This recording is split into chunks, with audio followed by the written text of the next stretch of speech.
Fox Sports 1 is your destination for the day's best sports shows. Tune in for the biggest personalities on the biggest stories, and don't miss us on The Herd weekdays at 12 Eastern. Catch it all right here Monday through Friday on FS1.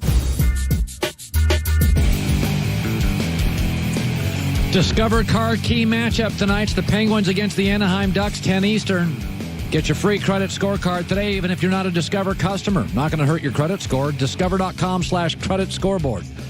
All right, 4 big games. Plus, we have all these coaching hires. Are you going to mention that Arizona thing, Joy, and update stuff? Oh, or we can just say it now. Vance Joseph is the defensive coordinator. Okay, so the Denver Bronco coach who got fired, very Yes. good defensive coach, is now the defensive coordinator for Cliff Kingsbury, yes. which I like. And they're also finalizing a deal, according to Mort, Chris Mortensen, great guy, to bring Sark over to be the offensive coordinator. So that's an interesting staff in Arizona now. It is. I think Cliff's a risky hire, but you give him a big-time defensive coordinator, guy knows what he's doing, and then you bring in a guy who's been in the NFL guy as a coordinator. Now the Arizona staff with Cliff makes a little sense. I like that. At least that's now fun to watch. That's not man overboard. Well, that was always my concern with Kingsbury, and it's my concern with all of these young coaches They're kids. in Cleveland, and, well, not even young, just inexperienced coaches. Put people around you that have experience and know what they're doing and have a proven track record. I think that's a big part of what has made Sean McVay successful. Well, let's go to Greg Jennings via the Coward Global Satellite Network. Decade in the NFL, Super Bowls, Pro Bowls. Let's talk about the Packers, because Cliff Kingsbury, I didn't love the hire, but I do like Vance Joseph now, a grown-up defensive. Sark's been in college and pro. I feel better today. The Green Bay thing with Matt LaFleur, Greg, he's been a play caller for 1 year. It wasn't a great year in Tennessee. I don't, again, people think I'm anti-Packer. I don't love it. It feels weird to me. Your thoughts? Yeah, I didn't love it. I think it was a curveball, a huge curveball that no one saw coming. And quite frankly, when you look at why they're saying that he was the interesting and intriguing hire, and I'm sure that this isn't just everything that they put their eggs in the basket because of, but it was known that he was going to keep Mike Pettin as a defensive coordinator. So we like that about him. And I thought to myself, if you're going to hire a guy, just hire Mike Pettin and then get your own offensive coordinator. Why would you bring in a head coach because he said he's going to keep your defensive coordinator? I don't know how much they're really obviously they are sold on him. But I have some red flags, and he's going to have a huge microscope on him, like magnifying glass. It's going to be an interesting year for the Green Bay Packers. By the way, let me just ask you about the young guys. Is that, a veteran NFL player's 34. Some of these coaches are 34. There is this sense that if you ever had a beer with Sean McVay, you get a job interview. What do you make of the whole McVay tree? Well, it's an interesting dynamic. You have a young coach who has been around great coaches for a long time in Sean McVay, the John Grudens, and those type of offensive minds. But he still hasn't proven to win in the playoffs. However, you have all these organizations who loves what he has provided for a young team with a young quarterback. With a fresh mindset offensively and an innovative mindset, and it's intriguing. And so everyone's looking at this in Sean McVay like, well, if they did it with McVay, maybe we can do it with our hires. So you see all these kind of random hires that no one ever saw coming. But one thing that McVay understood, which is what you were talking about before you had me on with Kingsbury, is he accompanied his staff with Wade Phillips, a proven defensive mind head coach who had been around for a long time to kind of balance what he was getting ready to do. And I like that about what Sean McVay has been able to do. Can these other coaches mimic that and create a staff that makes them better, that pulls even more out of them? We'll see. Yeah, the Sean McVay coaching tree is definitely more of a weed than it is an actual tree at this point. So I look at your picks. It says here you like the Saints, they're favored. You like the Patriots, they're favored. You like the Rams, they're favored. But you are going to go with the dog on the Colts. And this is the pick I said earlier on our Blazing Five is I'll take Kansas City, but I kind of feel like we got ourselves a shootout here. Why do you like the Colts? Couple of reasons why I like the Colts. The one main reason is because of the way that they're playing and the quarterback play that they're getting out of Andrew Luck. And defensively, they look really, really good. Making a lot of plays for that team and that offense, getting the ball back into Luck's hands.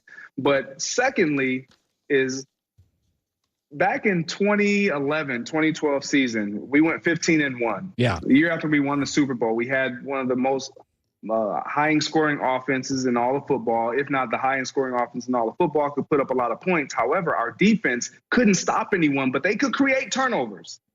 And when I look at the Kansas City Chiefs, they remind me of who we were that year. They can put up a lot of points, but their defense not really able to stop opponents, but they will take the ball away.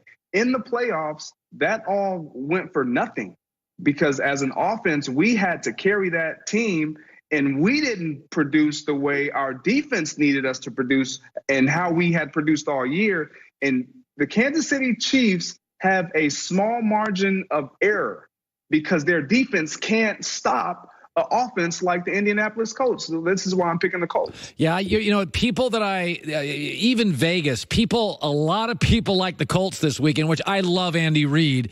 And I'm going to lean Kansas City because I think Andy off a bye is really good. Okay, so I said this earlier. When people get upset, whether you're a parent, you're a dad, you're a mom, you're a player, you're a coach, anywhere in life, if you get upset, it's generally because something didn't meet expectations. You go to the airport, you're mad at the airline because you're 15 minutes late, right? The plane. Okay. If you look at Dak and you line up all the traits of Dak, mobile, not a great arm, not a big risk taker, a grown-up, low risk, mobile, he really is Alex Smith. And everybody goes, well, Alex Smith has been 8 straight winning seasons, 3 Pro Bowls, 3 division titles, 5 playoff appearances. If I was a Cowboy fan, I would sign up for Alex Smith's career from Dak. I think the problem in Dallas is Cowboys have higher expectations than what is reality. I think Dak is Alex Smith. I think they play alike. Dak's a little heavier. I mean, is that a weird comparison? Because I think the Cowboys are going to go into the playoffs this weekend and lose. And the question's going to be after the game, you can't win the big one with Dak, which is what everybody's been saying for 9 years with Alex Smith. Your thoughts? I don't disagree with you. I can definitely see why you would draw that comparison. Alex Smith always needed guys around him to make sure that he was able to kind of be the best Alex Smith we were able to see.